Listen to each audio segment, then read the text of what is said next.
All right, so I am continuing on with another 2024 schedule preview. This time taking a look at the Oregon Ducks, new members of the Big Ten Conference. The schedule will be extremely different, of course, and Oregon has spent a lot of money through the portal. Dylan Gabriel coming aboard. They have definitely invested into their program, and they very likely will be, I would say, a preseason. I think the consensus right now is they're going to be ranked fifth, but it really doesn't matter. Fourth, fifth, sixth, somewhere in that range, I would say, in terms of their preseason AP ranking. We're going to go through their schedule. Just looking at it, interesting, the two off weeks, September 21st, so that's week 4, and then all the way November 23rd, the second to last week, right before Thanksgiving, another off week for Oregon. Very spread out in terms of the bye weeks, which could help them, especially if they get into the Big Ten championship game, getting that rest, although they will get Washington at home.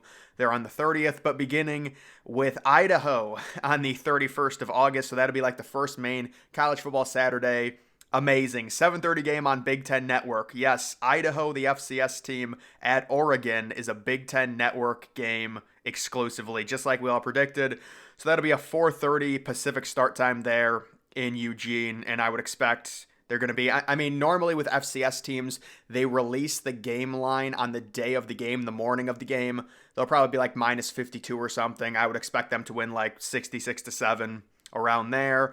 The second week, you do have Boise State at home, 10 o'clock game on the dreaded Peacock. So the streaming, but yeah, boys, that's going to be a fun game there.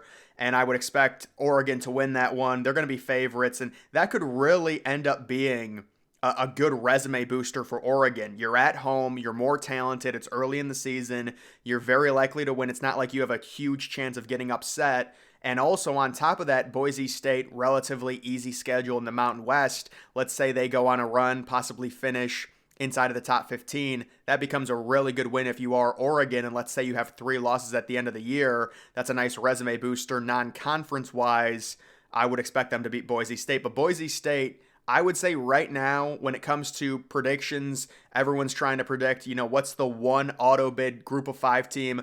Most people I've heard are saying Boise State is that team, but we will have to see. And then week 3, they're at Oregon State. That'll be a 3:30 game, so 12:30 Pacific time. They're at Oregon State, and this is a non-conference game.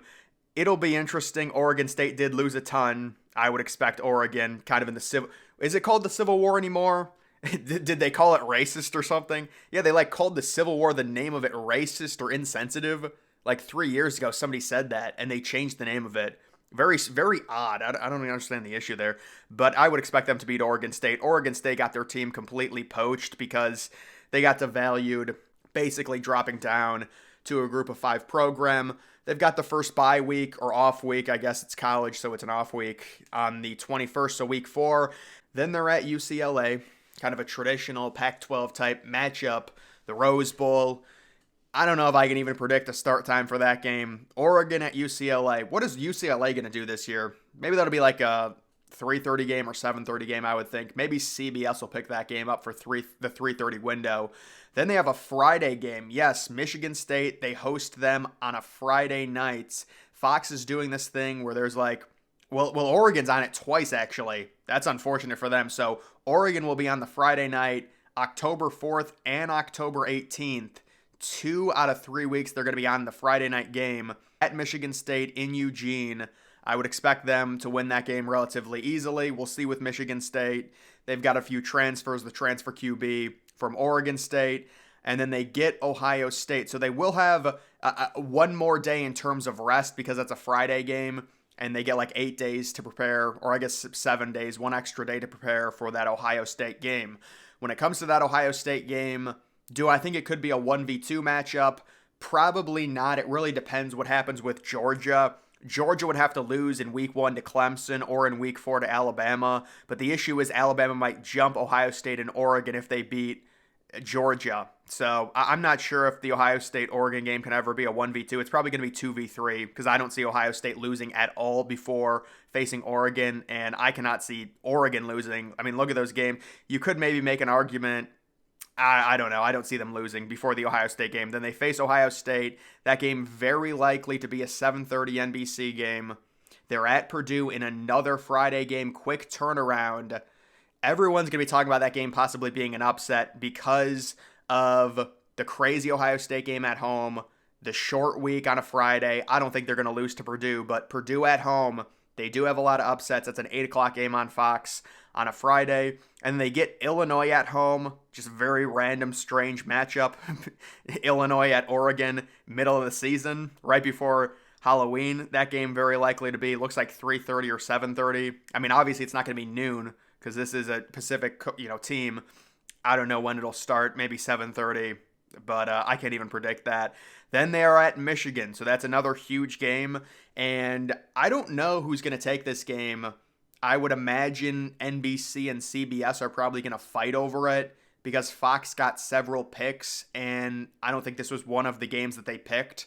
So this will be either a 3:30 or 7:30 game, I would expect. I don't think this will be on big noon, and I would prefer it to be on NBC at 7:30. Should be a really good matchup. Not too sure on Michigan's record going into this one, but Oregon very likely to be a top 5, top 7 type team. Then they get Maryland at home on the 9th of November. That probably going to be a 3:30 game, pretty standard. Maryland not expected to be too good this year.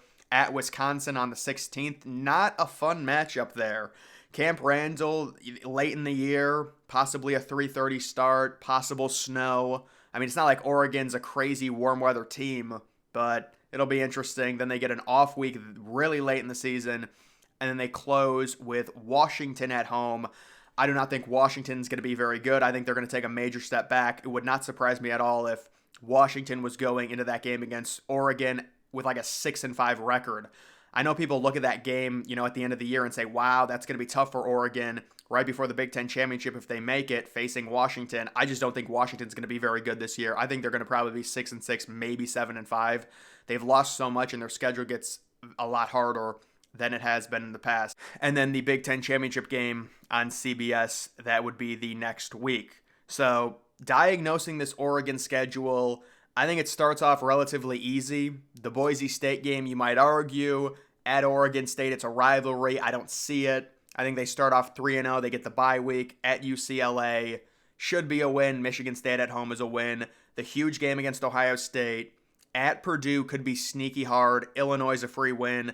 At Michigan's going to be hard, but it's winnable. Maryland's basically a free win. At Wisconsin's going to be annoying, but, it's very winnable. They get a bye week, and then I think they will pretty much guaranteed to beat Washington. So I would say 1, maybe 2 losses. The Ohio State game could be problematic. The Michigan game on the road could be problematic.